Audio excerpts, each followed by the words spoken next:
A ver, pensemos en los años 80. Japón era un auténtico milagro económico, ¿verdad? Un gigante que parecía imparable. Pero de repente llegan los 90 y ¡puf! Todo se viene abajo. Un colapso tan bestia que hoy lo conocemos como la década perdida. Pero la pregunta es, ¿y si no fue un accidente? ¿Y si todo fue intencionado? Bueno, pues vamos a bucear de lleno en la teoría que es súper controvertida del libro Príncipes del Yen. Y esa es la pregunta clave, el centro de todo este análisis. Es que hay que imaginárselo casi como la escena de un crimen económico. Estamos hablando de que durante más de 10 años la segunda economía del planeta se quedó parada, estancada. La versión oficial, la que todos oímos, habla de problemas inevitables, de cosas que tenían que pasar. Pero la fuente que vamos a desgranar hoy, sugiere algo mucho más oscuro. Sugiere que alguien, a propósito, apretó el gatillo. Así que aquí están las dos versiones, cara a cara. Por un lado, la historia oficial, la que prácticamente todo el mundo aceptó, que la economía de Japón, pues se hundió por su propio peso, sin más. Y por otro, la acusación brutal que lanza el libro, que el Banco de Japón, a los que llama los príncipes, provocó la recesión a propósito. ¿Para qué? Para sacar adelante una agenda que nadie conocía.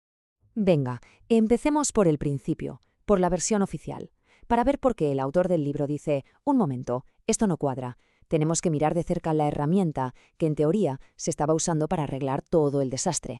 A ver, esto es de primero de economía, ¿no? Si una economía va mal, ¿qué se hace? Bajar los tipos de interés para animar el cotarro. Es la receta de toda la vida. Y eso es justo lo que el Banco de Japón decía que estaba haciendo.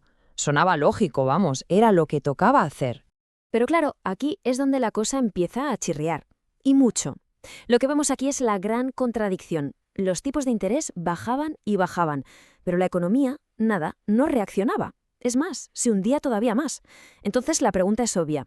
Si la medicina no funciona, ¿es que la medicina es mala o es que el diagnóstico está totalmente equivocado desde el principio? Y para rematar, el autor pone un ejemplo que es demoledor. Señala a Estados Unidos en esa misma década. Allí los tipos de interés subieron. Según la teoría de siempre, la economía debería haberse frenado en seco. ¿Y qué pasó? Pues todo lo contrario, tuvieron uno de los crecimientos más potentes de su historia. Esto deja claro que los tipos de interés no lo son todo, que había otra cosa, una fuerza mucho más potente, moviendo los hilos. Entonces llegamos al punto clave. Si la herramienta principal, los tipos de interés, en realidad no importaba tanto, ¿significa que hemos estado mirando al sitio equivocado todo este tiempo? El autor nos dice, déjate mirar ahí, busquemos la palanca de verdad, la que de verdad movía la economía de Japón. Pues vamos a ello. Vamos a ver cuál es esa famosa palanca oculta. Y aquí es donde el libro saca a la luz su concepto central, lo que para el autor es el auténtico motor de la economía. Vale, olvidémonos por un segundo de los tipos de interés. El autor dice que la clave de todo es la creación de crédito. O sea, cuánto dinero nuevo está fabricando de verdad el Banco Central y soltándolo en la calle. La analogía del coche es perfecta. Es el acelerador. Da igual lo que pises el pedal, que si no está conectado al motor, el coche no se mueve. ¿Y ahora? Fíjense bien en esto, porque la correlación que presenta el autor es de libro, nunca mejor dicho. Año 1998. El Banco de Japón abre el grifo del crédito a tope. ¿Qué pasa un año después, en el 99? Sorpresa, la economía se recupera. Pero ojo, justo a finales del 99, ¡zas!, cierran el grifo de golpe. Y un año más tarde, en el 2000, la economía se vuelve a hundir. Ese desfase de un año entre la acción y la reacción es la clave de todo. La conclusión es brutal. Si lo que dice el libro es cierto, esto no son los típicos altibajos del mercado, para nada. Son decisiones tomadas a conciencia. El Banco de Japón no estaba intentando arreglar nada, estaba con el volante en las manos decidiendo cuándo acelerar hacia el crecimiento y cuándo frenar en seco hacia la recesión, a su antojo. Claro, esto nos lleva a la pregunta del millón. Si de verdad tenían ese control, ¿por qué querrían tener al país en una recesión durante una década? Pues bien, una parte importante de la respuesta, siempre según el libro, está en los bancos. Hay que recordar que estaban hasta arriba de deudas tóxicas de la burbuja de los 80, a punto de quebrar. Sacar dinero público para rescatar a los bancos, eso era políticamente un suicidio. Imposible. Así que, según el autor, se montó un rescate por la puerta de atrás. Una operación financiera súper enrevesada, diseñada para que nadie se enterara de la misa a la media. A ver, vamos a desmenuzar esto, porque es el meollo de la trama. Paso 1. El Banco de Japón y los bancos privados se ponen a comprar bonos del gobierno como si no hubiera un mañana. ¿Para qué? Para inflar su precio y crear una burbuja artificial. Paso 2. Ellos saben que esa burbuja la van a pinchar, así que por lo bajo usan unos productos financieros muy complejos, los derivados, para apostar en contra de los bonos. Es como si le prendes fuego a tu casa, pero antes has contratado un seguro de incendios millonario. Y paso 3. Cuando la burbuja estalla, como ellos mismos habían planeado, ¡zas!, cobran sus apuestas y se forran. Un plan desde luego brillante y sobre todo invisible para el ciudadano de a pie.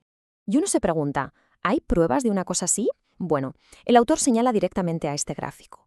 Muestra una cuenta en los balances de los bancos, una línea llamada Otros activos. Normalmente esa cuenta es residual, no tiene casi nada.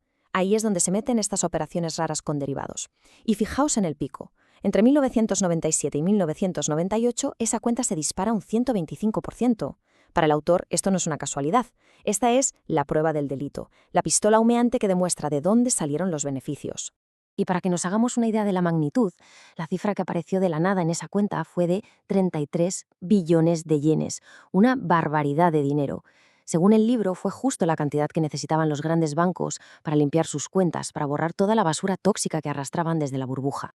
Vale, ya hemos visto el cómo lo hicieron, el mecanismo, pero falta la pieza más importante del puzzle, la más oscura, el por qué. ¿Por qué provocar una recesión que duró una década y que causó tantísimo dolor? Esta frase del primer ministro Koizumi, que llegó al poder justo en lo peor de la crisis, nos da una pista enorme. No hay recuperación sin reforma estructural. Básicamente la justificación era, tenemos que pasar por este calvario para reestructurar el país. No hay otra. Y aquí el libro da en el clavo de su teoría sobre el motivo. La recesión no era el problema, era la solución, o mejor dicho, era la herramienta. Crearon un ambiente de crisis total, de pánico nacional, y con esa excusa, el Banco de Japón y sus socios en el gobierno pudieron meter con calzador un montón de reformas radicales, reformas que, en una situación normal, la gente y los políticos jamás habrían aceptado. ¿Y cuáles fueron los resultados de esa agenda? Pues ahí están. Se forzaron cierres de empresas que estaban en problemas, se vendieron sus restos a precio de saldo y, muy importante, se abrieron las puertas de par en par de una economía japonesa que hasta entonces era súper cerrada. ¿A quién? A inversores extranjeros, a los famosos fondos buitre que entraron a comprar las gangas. Entonces, ¿qué nos queda después de todo esto? ¿Cuál es el balance final? En esta última parte, el autor echa cuentas del coste real de esa década perdida y también del increíble potencial que, según él, Japón sigue teniendo guardado. Este punto del libro es fundamental. El autor distingue entre dos tipos de deuda. La primaria, que es la de la burbuja de los 80, el origen de todo el lío. Esa, dice, ya estaba casi toda pagada para principios de los 2000 gracias a ese rescate secreto. Pero entonces, ¿cuál era el problema? La deuda secundaria, una deuda nueva creada por la propia recesión artificial.